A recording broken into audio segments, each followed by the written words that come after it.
14절에서 29절 한 절씩 기도하겠습니다.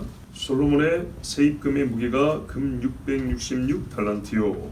그 외에도 상인들과 무역하는 객사와 아라비아의 모든 왕들과 나라의 고관들에게서도 가져오지라. 솔로몬 왕이 쳐서 느린 금으로 큰 방패 200개를 만들었으니 매 방패의 등금이 600세겔이며 또 쳐서 느린 금으로 작은 방패 300개를 만들었으니 매 방패의 등금이 3바레라. 왕이 이것들을 레바논 나무 궁에 꽂았더라. 왕이 또 상하로 큰 보좌를 만들고 정금으로 입혔으니 그 보좌에는 6 있고 보좌 뒤에 둥근 머리가 있고 앉은 자리 양쪽에는 팔걸이가 있고 팔걸이 곁에는 사자가 하나씩 서 있으며 또 12사자가 있어 그 6층계 좌우편에 서 있으니 이는 어느 나라에도 이같이 만든 것이 없었더라. 솔로몬 왕이 마시는 그릇은 다 은이요 레바논 나무 궁의 그릇들도 다 정금이라. 은 기물이 없으니 솔로몬의 시대에 은을 귀히 여기지 아니하는. 왕이 바다에 다시스 배들을 두어 히람의 배와 함께 있게 하고 그 다시스 배로 3년에 한 번씩 금과 은과 상아와 원숭이와 공작을 실어 왔습니다라. 솔로몬 왕의 재산과 지혜가 세상의 그 어느 왕보다 큰지라. 온 세상 사람들이 다 하나님께서 솔로몬의 마음에 주신 지혜를 들으며 그의 얼굴을 보기 원하여 그들이 각기 예물을 가지고 왔으니 곧 은그릇과 금그릇과 의복과 가복과 향품과 말과 노새라. 해마다 그리하였더라. 솔로몬이 병거와 마병을 목매에 병거가 1400대요 마병이 12,000명이라 병거성에도 두고 예루살렘 왕에게도 두었으며 왕이 예루살렘에서 은을 돌같이 나게 하고 그 경목을 평지에 뽕나무같이 많게 하였더라. 솔로몬의 말들은 애굽에서 들여왔으니 왕의 상인들이 값주고 산 것이며 애굽에서 들여온 경목은 한 대에 은 600세겔이요 말은 한 필에 150세겔이라. 이와 같이 햇사람의 모든 왕과 아람 왕들에게 그것들을 팔기도 하였더라. 아멘. 자, 솔로몬이 1년 세금으로 들어온 금만 666달란트라. 숫자가 별로 느낌이 안 좋죠. 네, 뭔가 이게 연관성이 있다고 봅니다. 그러나 여기서 뭐 그 강력한 연관성을 찾아내기는 어렵고 하여튼 조짐은 안 좋습니다. 대략 25톤 정도 됩니다. 금 25톤. 오늘 금 시세로 따져보면 2조 2,600억 원 정도 됩니다. 그러니까는 정식 세금으로 들어온 금입니다. 뭐 뒤로 들어온 거, 무역한 거 빼고 세금으로 들어온 금만 2조 2,600이 넘습니다. 그러면 거의 3,000년 전에 이제 물가로 계산을 해보자고요. 3,000년 전 물가. 우리나라에 요즘에 다니는 뭐 중형급 이하 자가용이랄까요? 중형급 이하 승용차들이 40년 전에는 한 4,500만 원이면 샀어요. 넉넉하게 샀을걸요. 네. 제가 어릴 때 어느 결혼식장 가서 물어본 적이 있어요. 택시 기사였던 분한테. 그때 당시 스텔라가 유행이었는데 포니 말고요. 포니는 뒤에가 안 나왔잖아요. 스텔라라고 택시로 많이 썼던 차 있어요. 옛날에 소나타 전에 나온. 그게 600만 원이었어요. 87년도에. 그리고 포니가 한 400만 원. 그보다 한 5년 전이면요 더 쌌겠죠. 자, 그럼 물가로 생각해 보면요, 지금 2조 2,600이면 지금도 엄청나게 큰 돈인데 거의 3,000년 전에 얼마나 큰 돈이었겠어요. 순수 세금만 그 정도입니다. 그럼 나라가 크냐? 뭐 나라가 미국이나 중국 정도 되면 돈 쓸 데가 많겠지만 손바닥만한 나라에 남아 돌겠죠. 남아 돕니다. 그 외에 15절에서 그 외에 그랬죠. 그 외에 상인들, 무역하는 사람들, 아라비아 모든 왕들, 고관들 여기저기서 또 금을 받은 거예요. 세금 명목 말고 여러 가지 명목으로 금이 들어온 겁니다. 뭐 그거는 상상에 맡깁니다. 뭐 여러 가지 사유가 있겠죠. 자, 어쨌든 엄청나게 많은 금이 들어왔습니다. 개인이 주고받는 금도 적지 않은데 이 사람들은 다 금을 들이지 않습니까? 그러면 얼마나 많은 금들이 들어왔을까? 상상에 맡깁니다. 그래서 이 많은 금으로 뭐 했냐? 그게 나오는 게 이제 16절, 17절입니다. 쓰기는 썼는데요.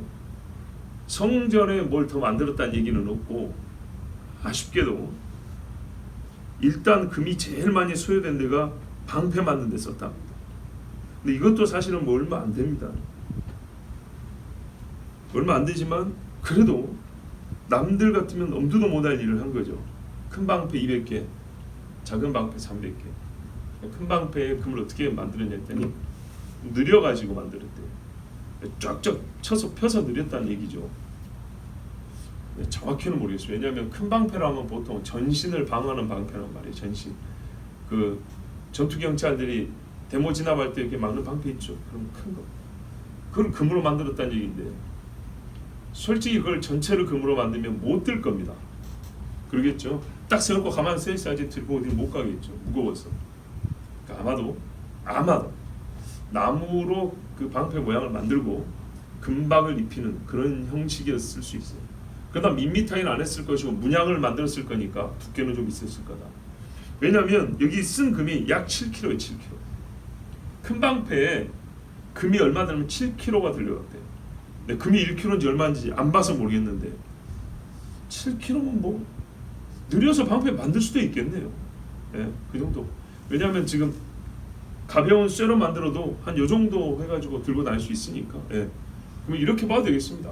그냥 순전히 금으로만 7kg 들여서 쳐서 방패를 처음부터 끝까지 금으로 만들 수도 있다고 봅니다. 대신에 이건 어떻게 해요? 절대로 들고 못 싸웁니다. 이거는 그냥 들고 나가서 딱 세워놓고 번쩍번쩍 한번 보여주고 다시 들어오는 과시용 내지는 전시용 이런 용도지 못 싸웁니다. 왜냐하면 금이라는 걸 아시죠? 찌그러집니다. 금방. 예, 신체를 보호하기는 어렵습니다. 그리고 7kg짜리를 들고 뛴다는 것은 굉장히 체력 소모하고 비효율적이고 전투용이 아니라는 걸 알 수 있습니다. 작은 방패는 어떻게 만들었냐? 3만회라고 되어 있는데 이게 150세겔 정도 됩니다. 그러니까는 4분의 1입니다. 큰 방패 4분의 1. 역대하에 가면 2분의 1, 300세겔로 나와 있어요. 그래서 이거를 작은 방패는 두 가지 종류였나? 그래 합해서 300세겔, 300개인가? 아니면은 단위가 우리가 1만회가 50세겔로 생각하는데 1만회가 100세겔인가? 그래서 3만에서 300세겔인가? 이제 하여튼 우리가 그때 당시 안 써봐서 모르지만 어쨌든 절반 사이즈 내지는 4분의 1 사이즈로 작은 방패를 만들었습니다. 작은 방패는 들고 다닐만 하겠죠. 보통 실제 전투에서 작은 방패는 칼 든 사람이나 활 든 사람들 이런 사람들이 쓰는 거예요. 자, 좋습니다. 방패를 금으로 만들었어요. 그래서 뭐 했냐? 역시 전시용이기 때문에 예루살렘 궁에 일부 두고 저기 레바논의 산속에다가 궁을 하나 만들었는데 거기에다가 뒀대요. 자 보십시오. 17절에 왕이 이것들을 레바논 나무궁에 두었더라. 숲에 있는 궁이라 아닙니다. 레바논은 백향목 좋잖아요. 하나의 별장이죠. 별장. 예. 별궁이 하나 있었던 거예요. 별궁. 우리 페르시아 시대도 보면은 내가 수상궁에 있을 때 뭐 그러면서 별궁들이 나와요. 겨울궁전 이런 말도 다 거기서 성경에 나오는 얘기들인데 레바논에 예루살렘 말고 궁을 하나 더 지었어요. 그러니까 요거까지 짓는데 20년이 걸렸는지 아니면 20년 끝나고 별도로 지었는지 잘 모르겠지만 하여튼 또 있었어요. 거기에도 이 금방패를 뒀대요. 그러면 여러분 생각해보세요. 레바논은 이스라엘 영토가 아닙니다. 그러면은 레바논의 숲속에 시원한 나무 속에 그 백향목 냄새 좋은데 말이죠. 요즘 같으면 산림욕 한다 그러겠죠. 거기에 궁을 만들었다는 얘기는 솔로몬의 영향력이 거기까지 미쳤다는 얘기죠. 그리고 이런 방패를 뒀다는 그 영향력을 보이는데 아주 홍보 효과가 좋죠. 그죠? 솔로몬이 가끔 행차가지고 금방패에 든 병사들이 쫙 와서 도열했다고 생각해 보세요. 이거 어디에서 볼 수 있는 관계겠습니까? 똑같은 사람인데요. 봐보세요 여러분. 작업복 입고 서 있는 거하고 정장 딱 입고 서 있는 거는 같은 사람인데도 대우가 달라지죠. 그런데요. 왕도요. 왕 나름이죠. 은으로만 치장하는 왕이 있는가 하면 금으로 치장하는 왕이 있을 때 여러분 같은 사람인데도 괜히 어느 쪽에 우리가 좀 기가 죽습니까? 금 쪽이죠. 레바논 위쪽에 가서 솔로몬이 한번 이렇게 쉬 둘러볼 때 금방패 든 사람들이 함께 행차하고 들어온다. 굉장한 거죠. 그 다음에 상아로 보좌를 만들었는데 18절을 보시면 큰 보좌를 만들었다 그랬어요. 이것도 주목해야 됩니다. 자기 몸을 앉혀 감쌀 정도의 보좌가 아니라 남았다는 얘기입니다. 남았다. 자, 우리가 요만한 의자에 한 사람 앉기에 별로 부족함이 없습니다. 즉 엉덩이를 착석시키고 등을 받쳐서 앉는 자세를 유지하는데 부담이 없습니다. 그런데요, 팔걸이가 있으면요 좀 더 편하겠죠. 그래서 우등고수 타는 거 아니에요? 발받침이 있으면요 더 편하겠죠. 예, 비행기 1등석을 보세요. 우리 항상 들어갈 때마다 침을 다시거든요. 좌석 사이즈가 다르죠. 공간도 다르죠. 쉬운 이야기입니다. 일반 가정에도 보면은 큰 소파들 있죠. 양쪽으로 그냥 막 소물 이만큼씩 넣어가지고 툭툭하게 팔걸이를 팔을 3개 놓고 남을 정도로 이렇게 막 넓은 그런 것들 있죠. 자, 보좌를 그렇게 크게 만들었다는 얘기예요. 솔로몬의 몸을 담고도 남을 정도로 큼직큼직해서 머리 위로도 이만큼 남고 어깨 옆으로도 이만큼 남고, 예, 이렇게 만들었다는 얘기입니다. 근데 뭘로 만들었답니까? 상하로. 요즘 같으면 이게 환경단체에 이게 고발됐을 건데 상하로 만들었대요. 코끼리 뭐 이거 뿔이라고 해야 되겠죠? 뿔이죠. 코끼리 뿔. 이걸로 만든 거예요. 그래서 보는 사람에 따라 이것도 얼마나 귀한 건데 나무로 보좌를 만든 다음에 상하로 덧입혔겠지. 꼭 이렇게 싸게 보려고 하는 분들이 있어요. 솔로몬을 왜 이렇게 싸게 보는지 모르겠는데 그러지 않습니다. 솔로몬 그런 분은 아닙니다. 상하로 만들었어요. 성경 말 그대로 보면 상하로 그냥 처음부터 끝까지 만든 거예요. 와, 상하를 잘라서 이제 붙여야겠죠. 뭐 접착제로 붙이든지, 그죠? 동그란 부분은 좀 반듯하게 만들든지, 하여튼간에 아니면 가루로 해갖고 다시 붙이든지 뭔 수를 썼겠죠. 기술이야 충분하니까. 그래서 상하로 넉넉하게 보좌를 만들었어요. 그 다음에 어떻게 했냐? 나무로 만들고 상하로 입힌 게 아니고 상하로 만들고 금으로 입혔다고 돼 있어요. 금으로. 18절에 가장 좋은 금, 그 정금이에요. 왜요? 왕의 앉는 자리잖아요. 왕 얼굴이 있는 곳이잖아요. 그래서 정금으로 입혀서 그 화려함과 부가 극에 달했고, 또 사람들이 보기에는 어떻게 보였을까요? 위엄 있게 보였겠죠. 자, 같은 왕이라도 급이 다른, 예, 마치 하나님과 사람 사이에 있는 왕 정도로 그래 보였겠죠. 그러니까 왕들이 많이 찾아왔잖아요. 왕들이. 그뿐이 아니고요. 보좌에 올라가는데 6층계가 있었답니다. 계단이 6개예요. 6계단만큼 높이 있었다는 얘기고요. 그리고 계단이 이렇게 좁았을까요? 아니죠. 넓었겠죠. 넓은 계단으로 6개였겠죠. 왜냐하면 솔로몬이 이런 일이 있거든요. 어머니 밧세바가 찾아왔을 때 옆에 자리를 내드렸다 했거든요. 그리고 보통 왕은 왕비랑 같이 앉는 경우가 많기 때문에 그 앞에 계단이 넓습니다. 6층이고요. 그 보좌 뒤에는 둥근 머리가 있었다. 이게 뭔지 정확히 모르겠어요. 자, 의자 위에 위로 이렇게 둥글하게 있었든지 아니면 뒤로 이렇게 둥글하게 있었는지 잘 모르겠는데 대개 이 둥그런 표시는 태양을 의미할 때가 많거든요. 만일에 이게 태양을 의미한다 하면 정말 좋지 않은 조짐입니다. 이거. 하여튼 무언가 의미가 있어 만들었을 거죠. 그 의미는 왕권을 축소시키거나 사람들에서 자기 위엄을 깎는 행위가 아니라 더 높이는 그런 의도로 만들었던 게 분명합니다. 그래서 다른 왕들은 태양 의미로 그걸 넣는단 말이죠. 그 다음에 팔걸이가 있는데 팔걸이 옆에 사자가 하나씩 서 있었대요. 누워있는 사자 아니고요. 네 다리 쭉 뻗고 서 있는 사자예요. 뭐 컸겠죠. 혹시 4분의 1 축소형으로 만들었을까요? 아니죠. 1대1 비율로 아마 거의 비슷하게 만들었을 겁니다. 예전에 우리가 동물에서 보는 사자보다 더 큰 사자들이 옛날에 많이 있었답니다. 이게 종자가 좀 큰 사자들. 그리고 호랑이도 저기 인도 지방에 있는 벵골 호랑이하고 저기 시베리아 쪽에 옛날 우리 백두산 호랑이를 불렀던 이 호랑이는 조금 다릅니다. 이 추운 쪽 호랑이들이 옛날에 훨씬 컸어요. 그래서 큰 거는 호랑이가 소만해 그러잖아요. 400kg가 나는 호랑이도 있었어요. 지금은 이제 많이 잡고 그래가지고 오히려 남쪽 호랑이가 더 커졌다는 얘기도 있지만 하여튼간에 조금씩 다른데 사자들도요. 우리가 보통 보는 사자 말고 종자에 따라서 몇 종류의 사자들은 아주 컸다 그럽니다. 지금 보는 사자들보다 뭐 1.5배, 거의 2배 가까이 되는 엄청난 크기의 사자들도 있었다 그럽니다. 자, 그러면 제가 지금 왜 이야기하면 솔로몬이 사자를 만들었을 때 조그만하게 만들지 않았을 거다 그 말입니다. 실존하는 사자도 굉장히 컸기 때문에 큼지막하게 이렇게 만들어놨을 겁니다. 어떻게 하죠? 재판받으러 오는 사람들은 떨었을 것이고 왕의 의의를 요청하는 사람들은 담대히 자신감이 생겼을 것이고 찾아오는 각국의 사절단이나 왕들은 솔로몬 앞에 저절로 고개가 숙여지고 그 권위 앞에 무릎을 꿇었을 것이고. 자, 그러면 여러분 다른 짐승도 뭐 쓸만한 거 아닙니까? 굳이 사자 말고 만약 악어를 한 5m짜리 만들었다 하면 그건 사람들이 만만하게 봤을까요? 아니면 이왕 만든 거 뭐 코끼리를 한 2마리 세워놨으면 그 역시 우습게 보였을까요? 아니죠. 왜 사자일까요? 왜 사자일까요?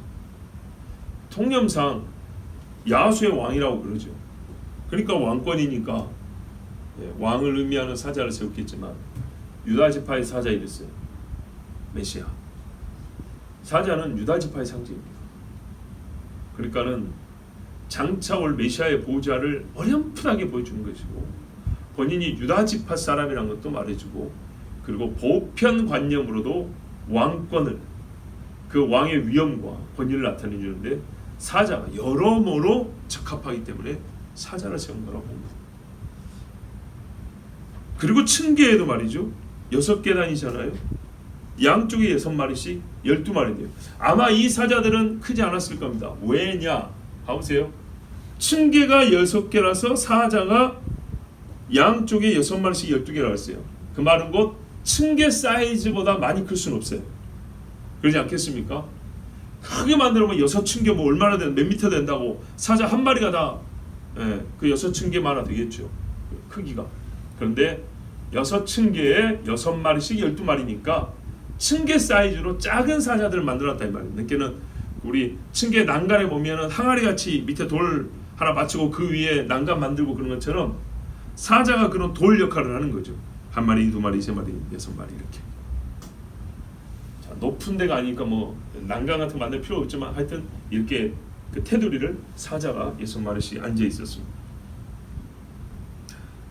그 다음에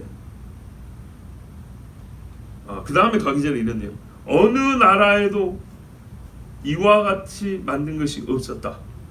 만들려면 만들지 못했겠습니까? 그렇죠? 다른 나라에도 만들려면 만들었을 겁니다. 그러니까는 국가 예산을 그냥 왕이 한번 여기다 다 쏟아붓는다 하면 만들 수는 있었겠죠. 그러니까는 이거 만든다고 국가 재정이 파탄나고 이러지는 않았을 거라 이 말이죠. 그런데 여러분 돈이 있다고 다 만들 수 있는 게 아니죠. 이 사자를 화려하게 만드는데 왕이 좀 멍청하다거나 왕이 좀 적통성이니까는 적자가 아니고 반란으로 섞거나 나라 전체는 좀 가난하다거나 아니면 왕의 권위가 좀 약하다거나 그러면 오히려 더 부끄럽고 우스워지지 않겠습니까? 그렇죠. 옛날에 그런 우화들도 있잖아요.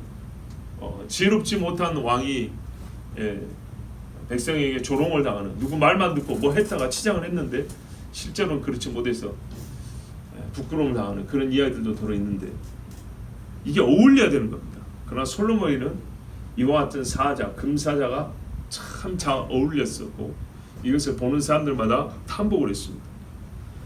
그 다음에 이 금으로 뭐 했냐? 그릇을 만들었대요. 혼자 먹는 밥그릇이 아니고 가족과 수하의 사람들이 엄청나게 많았는데 이 사람들 그릇을 다 금으로 만든 겁니다. 그렇구만요. 없어서 문제지 주기만 하면 다 쓰기는 쓰네요. 예, 금 갖다 주면 다 쓰기는 써요. 레바논 나무 궁에도 정금으로 그릇을 만들었대. 야, 이랬으니까 나중에 외국에서 쳐들어오면 금을 갖다 내주고 제발 좀 떠나가십시오 그랬구만요. 이거 탐나서도 왔겠네요. 다른 나라에서는 은기물이 없었대요. 그러니까 솔로몬 시대에는 솔로몬의 이 일을 보니까 은으로 만든 게 없어요. 지금 다 금으로 만들었답니다. 그러면 은은 어디다 썼을까요? 은은 어디다 썼을까요 도대체? 일반 백성들 밥그릇으로 써 먹겠죠. 그래요. 은그릇, 은수저가 다 이때 온 거예요.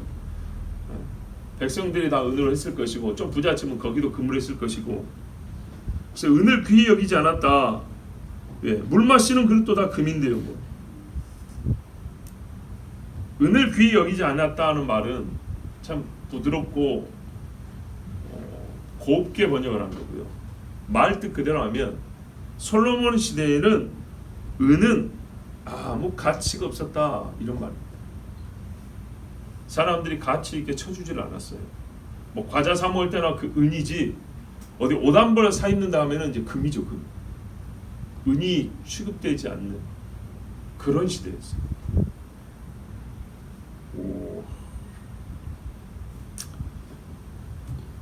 이 많은 부유함이 아까 앞에서 본 금으로도 충분한데요.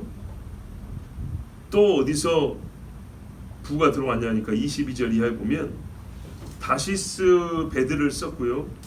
히람의 배와 함께 3년에 한 번씩 금, 은, 상아, 원숭이 공작을 실어 왔다 그랬어요. 어떤 사람들은 다시스 배를 썼다는 것을 부정해요. 분명히 본문에 그렇게 되어 있는데도 이거는 원야 항해를 했다는 말이다 이렇게만 생각을 해요. 근데 말뜻이 다르잖아요. 멀리 항해를 했다는 것은 추론도 가능한데 왜? 3년에 한 번씩 왔다 갔다 했다잖아요. 일부러 3년에 한 번씩 갔다 올 수 있지만 멀리 갔다 오기 때문에 또 할 일이 많기 때문에 대선단이 가서 다 물건을 풀고 다 그걸 팔고 사고 해서 다시 씻고 또 다시 돌아오는데 시간이 많이 걸리기 때문에 3년의 소요가 됐을 수도 있습니다. 원야 항해를 했다는 건 여기서도 알 수 있는데 말씀 그대로 다시스의 배와 지중해권 사람들의 배와 히람의 배, 이 아람 지역에 역시 지중해권이지만 이 사람들의 배를 원야 항해를 위해서 다 사서 썼다는 얘기고 그 사람들 뱃사람들이 도움을 받았다는 얘기고, 즉 이스라엘도 배가 있지만 이것으로 부족했다는 얘기입니다. 그러니까 엄청나게 많은 것을 멀리서까지 팔고 사고 하는 그런 무역을 했다는 얘기입니다. 그런데 수입품 목록을 보면 새로운 것들이 있는데 원숭이가 있고 공작들도 있고, 그렇죠? 원숭이 공작만 사왔을까요? 아니죠. 이런 것들까지 있다는 얘기예요. 그러면 여기서 딱 여러분 들을 생각이 뭐예요? 사람들이 부유하면 잘 먹기만 한 게 아니라 유희를 즐긴다고. 쉽게 말할게요. 동물원 만들었다는 얘기입니다. 동물원. 원숭이 사고 골게 먹었을까요? 공작을 비둘기 대신 하나님 앞에 제물로 바쳤을까요? 그건 아니죠. 얘들 사갖고 키워야 될 거 아닙니까? 키워서 뭐하게요? 사람들 보려고. 요즘 말로 하면 동물원 개념입니다. 굉장한 겁니다. 고대 사람들이 수목원을 만들었다는 기록은 있어요. 정원. 근데 거기에는요 동물들이 같이 있습니다. 23절 여기까지 결론입니다. 솔로몬 왕의 재산과 지혜가 세상의 그 어느 왕보다 컸다. 여기까지는요 솔로몬 행위를 평가하진 않아요. 어쨌다라고 사실만 말해줍니다. 그럼 이 사실에서 우리가 짐작을 하고 있는 거예요. 솔로몬이 지금 어떤 마음이었겠구나, 어떻게 사람이 변해가고 있는구나 하고 이 행위를 보고 짐작을 해갑니다. 그러나 우리가 이 행위 안에서 확실하게 확인되는 건 하나 있습니다. 하나님은 약속을 지키셨다. 그렇죠. 뭐라 그랬습니까? 처음에 네가 내 백성을 옳게 판단할 지혜를 달라고 해서 그것이 하나님 마음에 합당하여 부도 주고 지혜도 주고 평안도 준다 그랬죠. 네가 구하지 않는 거 다 준다 했죠. 다 줬습니다. 지혜부터 여기까지 다 줬어요. 그러니까 하나님이 약속을 지킨 것이 확실합니다. 비록 우리가 그것을 가지고 선하게 쓰지 못할지라도 하나님이 주신다는 것은 반드시 줍니다. 대신에 받은 자가 책임을 져야 되는 겁니다.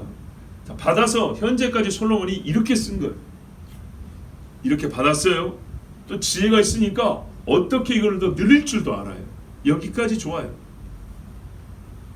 하나님의 나라와 의를 먼저 구해서 필요한 것을 하나님이 채워주셨다. 이 마태복음에 있는 예수님의 말씀의 그 원칙도 솔로몬이 이미 보여주고 있어요. 아주 모범적인 사례입니다. 여기까지는 그래도. 그런데 우리가 이제 조금 곤란한 것이 아까 몇 가지 있었죠. 금그릇까지 만들어서 밥을 걷다 퍼먹을 필요가 있나? 방패를 그렇게 만들어가지고 그거 써먹지도 못하는, 원래 방패라는 게 전쟁용인데 여러분 금으로 차를 만들어갖고 굴러다니게 할 수 있겠습니까? 이거 한여름 되면 녹아내릴 건데요. 다른 사람 눈이 부셔서 다지 못하겠죠. 그것처럼 금방패는 상대편 눈부시게 하는 정도 아니면 쓸모가 없단 말이에요. 금그릇, 야 이거 설거지는 하겠나?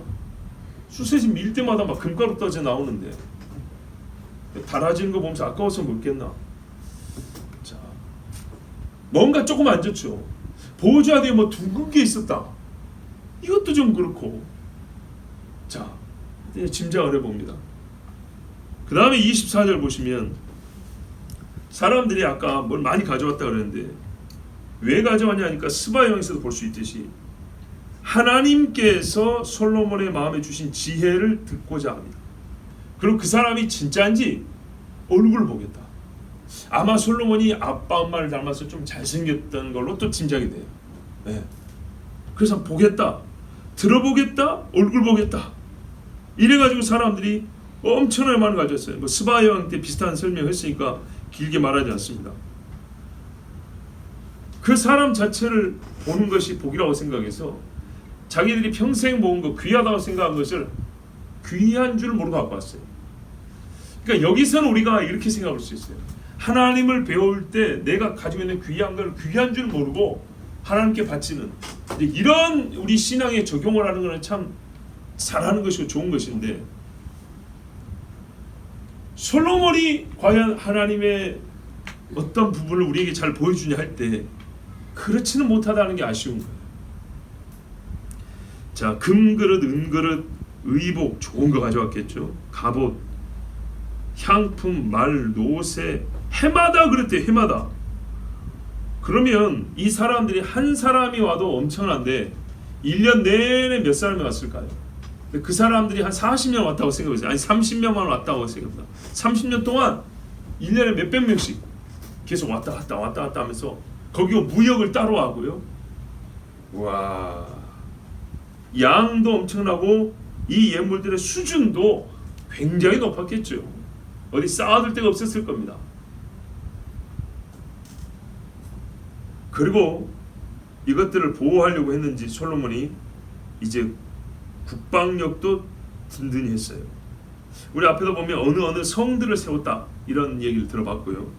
그 다음에 병거와 마병을 모았다 그랬습니다. 일반 보병보다 마병은 거의 뭐 10배 전투력이죠.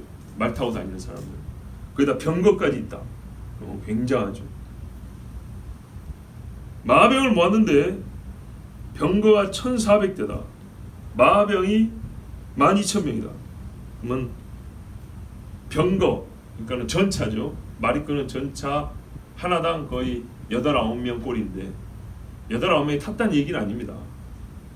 기름칠하는 사람도 있어야 되고 수리하는 사람도 있어야 될 거고 무기를 공급하는 사람도 있어야 되고 죽으면 대치하는 인력도 있어야 되고 이리저리 해서 수가 이렇게 좀 많은 겁니다. 하여튼 1,400대 병거다. 그러면요 전차가 옛날에 2인용, 4인용이 되게 그래요. 2인용, 3인용, 4인용인데 말도 2마리 끌거나 4마리가 끌어요. 전차 1400대면 2마리가 끄면 2800마리죠. 4마리가 끄면 5600마리. 여유분도 줘야 되니까 거의 한 6000마리 있어야겠죠. 그러면 이스라엘에 이렇게 많은 말이 있냐? 키우면 되겠지만 여러분, 한꺼번에 동원할 수 있는 말을 이렇게 키우는 건 어렵습니다. 왜냐하면요, 몇 년 키우면 되지? 아니요. 몇 년 키우는 동안에 앞에 있던 말들은 늙어버려요. 써먹지를 못해요. 활용 가능한 전시에 실제로 달릴 수 있는 말이 몇천 마리가 있어야 되는 거예요. 이제 크는 말들, 늙은 말들 빼고, 그러면은 실제로 말이 얼마나 많이 있어야 될지 알겠죠. 그 중에 또 병든 말이 있어요. 그죠?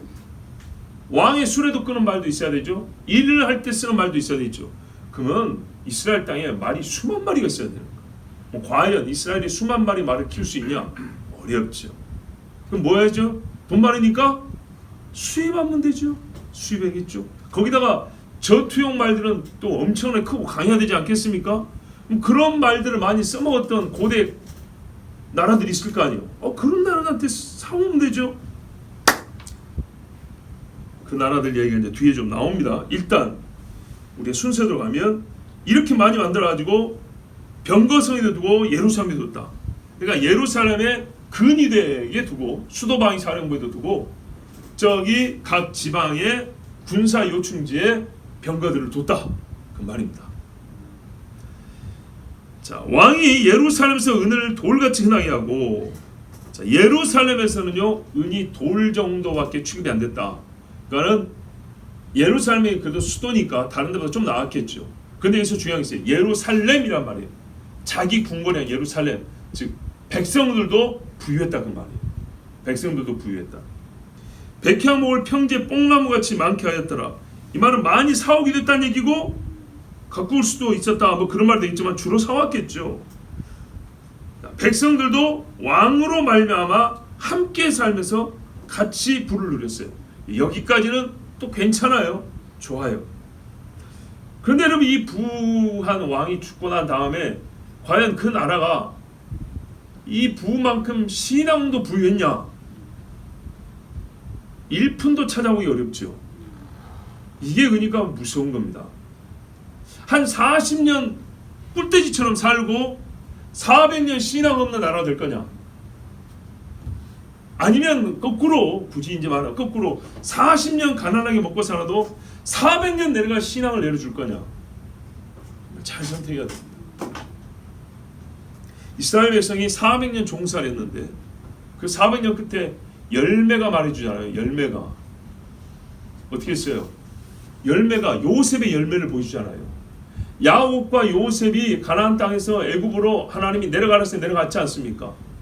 그 열매 400년 후에 열매가 애굽에 내려왔을 때 처음 씨와 뿌리였던 야곱과 요셉이 얼마나 잘 뿌렸는지를 보여주고 있지 않습니까? 자, 솔로몬이 말들을 어디서 사왔냐? 애굽에서 사왔대요. 왕의 상인들이, 그러니까는 왕이 직접 산 게 아니라 이제 밑에 사람들 시켰죠. 그 상인들에게 이렇게 위탁을 했겠죠. 그래서 사왔는데 값 주고 샀다 이렇게 돼 있어요. 우리 번역은요 이제 이 부분을 조금 집중하려고 하는데 굉장히 어려운 부분들을 빼고 번역한 거예요. 어려운 부분을 빼고 아주 단순한 사실만 축약해서 번역하는 거예요. 28절. 이거 문제가 큽니다. 보십시오. 우리 번역에는 솔로몬의 말들은 애굽에서 들여왔으니 왕의 상인들이 값 주고 산 것이며 이렇게 돼 있죠. 그런데요, 원문에 보면 이제 문법적 설명 좀 복잡하고요. 이렇게도 번역이 가능합니다. 솔로몬에게 이집트에서 가져온 말들과 배실이 있었습니다. 배실. 이집트에 보면 이사야에서 보면 아마포 실을 많이 생산하도록 되어 있어요. 그 배실이 있었으니 왕의 상인들이 배실을 정가에 사들이더라. 정가라는 표현이 있어요. 히브리어 원문에 보면 맨 끄트머리에 정가라는 표현이 있어요. 근데 뭘 사왔다고요? 말과 배실까지 사왔다. 자, 이렇게 번역한 데가 있어요. 이게 우리 번역은 말만 사왔다. 그리고 정가를 빼버렸어요. 킹제임스 번역은 말과 배실을 사왔는데 정가에 사왔다. 이렇게 돼 있어요. 또 어떤 번역이냐면 우리나라 이제 공동 번역이나 새 번역 같은 데 보면 애국뿐만 아니라 크베라는 데 있어요. 크베. 현재 지금 터키 남부 해안 쪽인데 이쪽에서 크베에서 말을 사왔다. 애굽과 크베에서. 또 네 번째는 이 애굽이 아니고 크베 옆에 있는 길리기아 쪽, 즉 소아시아 지역이다. 소아시아 지역에서 말들을 샀다. 또 다르죠. 그리고요, 히브리어를 직독을 한 우리나라 어떤 목사님이 한 번역은 뭐냐면 애굽에서 그리고 크베에서 말을 사왔다. 그리고 크베에서 정가를 사왔다. 이렇게 말한 거예요. 자, 봐보십시오. 왜 우리나라 공동번역, 새번역 같은 데서 애굽과 크베에서 사왔다고 하지 않고 애굽을 빼버리고 길리기아와 크베에서 사왔다 이렇게 말을 하냐면 뒤에 정가라는 표현이 있기 때문입니다. 그리고 크베가 한 번 더 나와요. 봐봐요. 애굽과 크베에서 사오고 크베에서 사왔다. 이러니까 왜 크베를 한 번 더 말하느냐? 그럼 무슨 말이냐?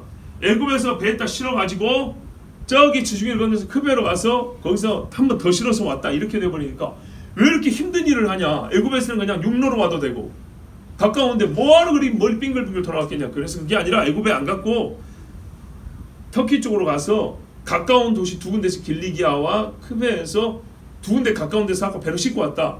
이렇게 보려고 하는 거예요.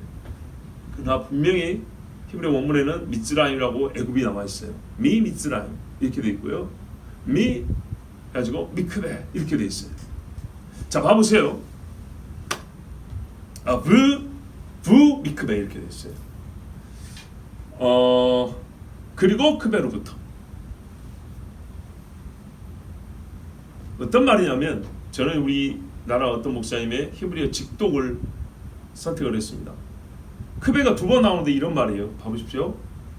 솔로몬이 말들을 애굽 미츠라임과 크베에서 수입했는데 왕의 무역상들이 상인들이 크베에서 정가로 사가지고 왔다.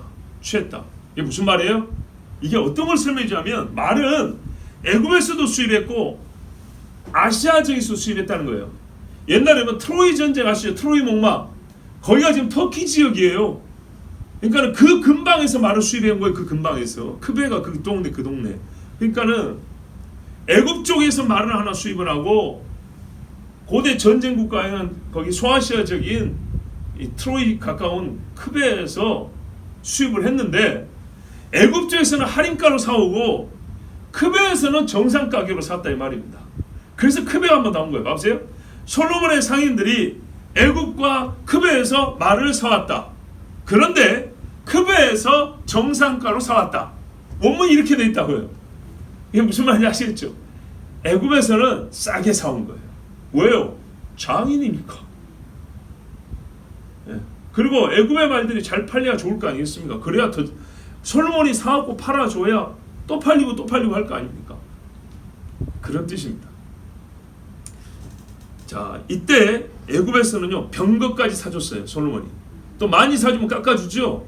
예, 병거를 사줬는데 역시 병거 한 대가 은 600세겔이고 말은 한 필에 150세겔이라. 보세요, 싸잖아요. 여러분 지금 경주마가 한 마리 얼마짜리인지 아십니까? 스포츠카가 저리가 안 합니다. 엄청나게 비싸요. 말은 옛날부터. 병거는요 나무로 두 사람 올라타게 만들어가지고 말에 엮어가지고 끌고 다니는 거 아닙니까? 마차라고요. 마차. 무슨 고급 마차 옛날에 스프링 달고 갑옷 붙여고 방탄하는 그런 마차 말고 지붕도 없고 완전히 야전에서 이리야 이리 가면서 막 창 던지고 활 쏘는 그런 마차라고요. 이게 뭐 얼마나 비싸겠어요. 근데 말보다 4배나 비싸잖아요. 그죠? 이 말은 병거가 비싸다기보다는 말이 쌌다고 할 수가 없죠. 말이 싼 거죠. 말이. 자, 그것도 금도 아니고 은입니다. 은 600세겔, 은 150세겔입니다. 그러니까 굉장히 말이 싼 편입니다. 자, 이렇게 사서 어떻게 했냐? 싸야지 되팔 수 있겠죠. 사는 사람들이 바가지 쓰여서 사진 않죠. 파는 사람이 싸게 사와서 정상가로 넘겨야 되겠죠. 평균 가격으로. 그죠? 그러니까 애굽에서 싸게 사와야 다른 사람한테 보통 가격으로 넘기지, 내가 보통 가격으로 사서 2배 뻥튀기해서 팔겠다, 이건 어렵잖아요. 그죠? 내가 원산지에서 싸게 사와야지. 그래요. 솔로몬이 말을 애굽에서 싸게 사와가지고 히타이트 힛 사람들하고 아람 저 위쪽 시리아 사람들에게 팔았습니다. 그들을 위해서도 솔로몬이 사왔다. 원문에는 그런 말이에요. 의미를 해석하면 무역을 했다, 되팔았다 이러지만 원문의 말 뜻을 따르면 조금 다른 뉘앙스인데요. 솔로몬이 자기만을 위해서가 아니라 저 히타이트 사람들과 시리아 사람들을 위해서도 이렇게 말을 사왔더라. 물론 돈 받고 사온 것이지만 또 팔아온 것이지만 이렇게 해서 그 주변 사람들도 말을 충분히 확보하고 쓸 수 있도록, 대개는 군사형이죠, 이렇게 할 수 있도록 솔로몬이 돈벌이를 위해서 이렇게 해준 겁니다. 그런데 여러분 잘 알다시피 뭔가 조짐이 안 좋다 그랬는데 여기 신명기 17장에 보면 이런 말씀이 있죠. 16절 이하에 보면 그는 병마를 많이 두지 말 것이요 병마를 많이 얻으려고 그 백성을 애굽으로 돌아가게 하지 말 것이니, 말씀을 어겼죠. 분명히 원하지도 말고 그것 때문에 사람들 보내지 말라고 했습니다. 이는 여호와께서 너에게 이르시기를 너희가 이후에는 그 길로 다시 돌아가지 말 것이라 하셨음이며, 어떤 이유로든지 다시 갈 생각하지 말라고 했어요. 술집에서 한번 나왔으면 아니 거기 아는 사람이 있어갖고 오늘 그냥 잠깐 만나러, 이런 식으로 들어가지 말라는 말이에요. 그에게 아내를 많이 두어 그의 마음이 미혹되게 하지 말 것이니, 아이고 자기를 위하여 은금을 많이 쌓지 말 것이니라. 다 어겼네요. 그죠? 다 어겼어요. 그가 왕위에 오르거든 이 율법서의 등사본을 레위 사람 제사장 앞에서 책에 기록하여 평생에 자기 옆에 두고 읽어 그의 하나님 여호와 경외하기를 배우며 초창기를 했을 가능성이 있어요. 성전도 짓고 할 때 뒤에가 말했죠. 분명히 우리 다음 주에 보지만 마음을 빼앗은 자가 있고 본인은 뺏겼다 이렇게 돼 있어요. 마음을 뺏겼는데 마음을 뺏었느냐 뺏겼느냐의 문제는 그 속에 하나님의 말씀이 있냐 없느냐 문제 아니겠어요? 솔로몬에게 이 뒷부분의 말씀은 버려진 겁니다. 평생에 자기 옆에 두고 읽어 그의 하나님 여호와 경외하기를 배우며, 그 한 번 배우면 되는 거 아닙니까? 아니요, 계속 배워야 됩니다. 뭐 어떻게 배운대요? 계속 읽고 계속 들어야 계속 배워진대요. 그러지 않으니까 보세요 어떻게 됐는가. 그러지 않으니까요. 사람이 술도 한 번 맛보면 되는 거 아니에요? 그걸 왜 40년 50년 마시죠?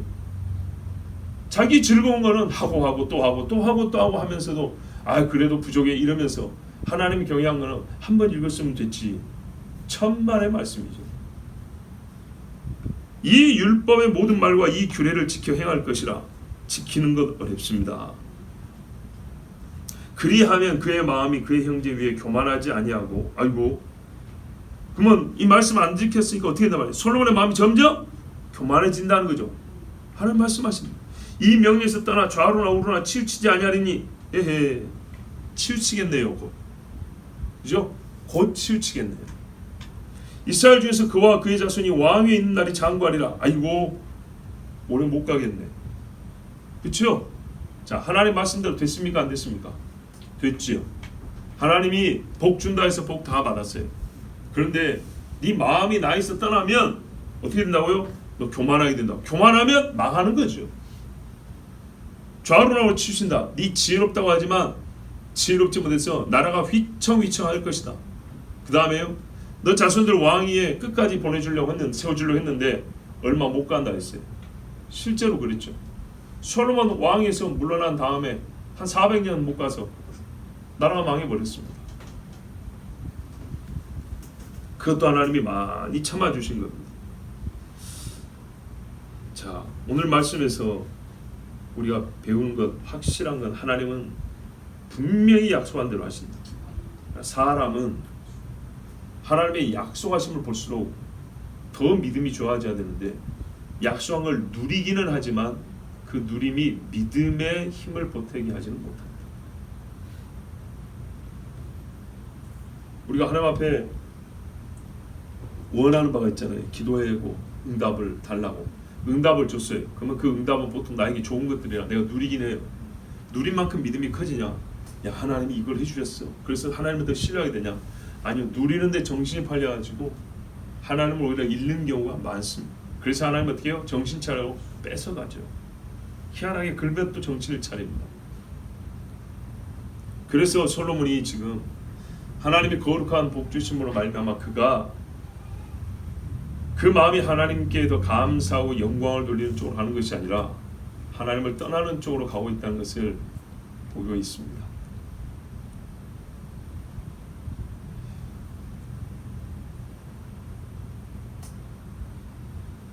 이 정도로 부하고 지혜로운 사람은 전도서에 보면 뭐라 되냐면 다 헛되다 그랬지 않습니까? 그 헛되다는 것을 좀 일찍 깨달아 가지고 나라가 흔들리지 않게 방비를 했으면 좋았을 건데 그리하지 못해서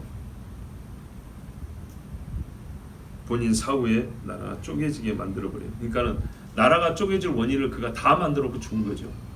다윗은 성전이 세워질 이유를 다 만들어놓고 죽었고 솔로몬은 복은 다 받았는데 고난의 시기가 거의 없었던 사람인데 그 받은 복된 세월을 나라가 망하는데 다 쓰고 죽은 꼴이 되어버렸습니다. 이 금부치가 그러니까 나라를 영원롭게 한 게 아니라 무너지게 하는 데 쓴 것밖에 안 됐습니다.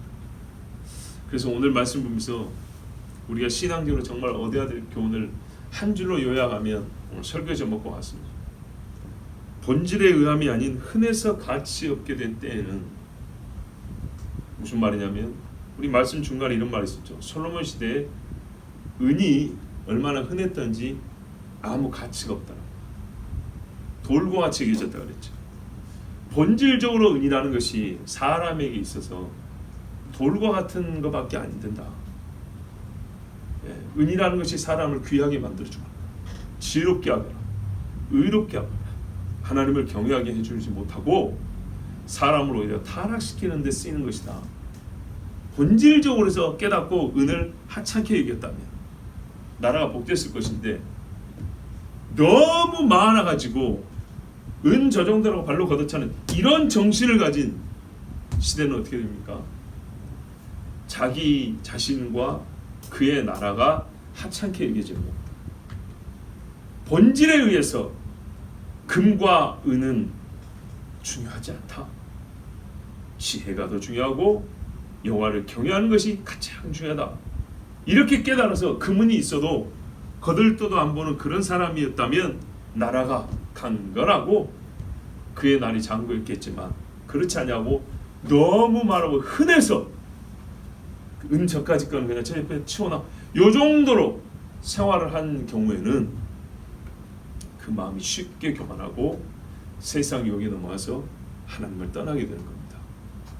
우리가 하나님 앞에 무언가를 받고 누림에 있어서 많이 누리면 좋긴 하지만 누리면서 깨달을 게 있습니다. 본질적으로 이것은 중요한 것이 아니다. 귀한 것이 아니다. 금이든 은이든 그게 그리 중요한 것이 아니다. 하나님이 우리가 살기 위해서 필요해서 주신 것이지 이것이 우리 삶의 목적이 되면 안 된다. 최소한 이 정도는 신앙인들이 생각을 가지고 있어야 합니다. 그렇지 않고 기도했더니 하나님이 이것도 주고 저것도 주고서 아이고 넘친다. 그래서 이거 나는 없어도 돼. 이런 식으로 가볍게 여기는 그런 마음을 가지면 기본적으로 감사부터 없어지고요. 하나님 앞에 구함과 겸손이 없어져 버립니다. 그러면 이 나라는 또는 그 집은 오래 복을 받을 수 없고 하나님 경외하는 데서 물러날 수밖에 없습니다. 본질적으로 가치 없다는 것을 깨닫는 지혜가 있기를 바라고요. 그 지혜를 잘 지켜야겠습니다. 함께 기도하겠습니다. 하나님 아버지, 우리에게 아버지가 많은 것을 주셨는데 그 좋은 것들을 하찮게 여김으로 말미암아 잃어버린 것이 많습니다. 또한 우리에게 솔로몬의 시절과 같이 평강의 시간을 주셨는데 그 시간을 잘 활용하지 못한 우둔함도 있습니다. 그러나 주님 아직 남아있는 것들이 있다면 그 귀함과 가치를 알게 하시고 또한 이것들을 하나님의 뜻에 맞추어 잘 쓰게 하여 주시고 정말로 아직도 은을 돌처럼 백향목을 뽕나무처럼 원래 그런 것들은 그렇게 쓰는 것이 아닌데 그렇게 여기는 것이 아닌데 그 자체로도 귀하게 쓸 수 있고 그러나 하나님을 경외함에 방해된다면 아무 가치가 없다고도 말할 수 있어야 됩니다. 우리가 신앙인으로서 성경적 의식과 사고를 가지고 만물과 만사를 대하며 행할 수 있도록 도와주시옵소서. 주님 이 밤에도 하나님을 찾고자 하는 열망이 있는 자들을 더하여 주셔서 우리가 하나님 앞에 예배하는 것보다 좋은 것이 없고 주님을 찾는 것보다 나은 일이 없다는 것을 알게 하여 주시옵소서. 한 사람 한 사람 주님 우리가 수십 년부터 이 시간을 지키지 않았다면 오늘도 나오기 어려웠을 겁니다. 그러나 오래전부터 하나님이 바로 이 밤에 많은 신앙인들을 주께로 부르시고 만나주셨기 때문에 우리도 그 신앙의 전통을 따라 보입니다. 그 시절에 그 신앙인들이 받았던 은혜를 우리에게 더하여 주시옵고 우리가 하나님을 찾는데도 그들과 같은 동일한 열심과 사모함이 있어서 하나님 찾기를 즐거워하는 백성이 되게 하여 주시옵소서. 돌아오는 발걸음도 강건하게 하시옵고 주 성령께서 함께 하여 주시옵소서. 예수 그리스도의 이름으로 기도하옵나이다.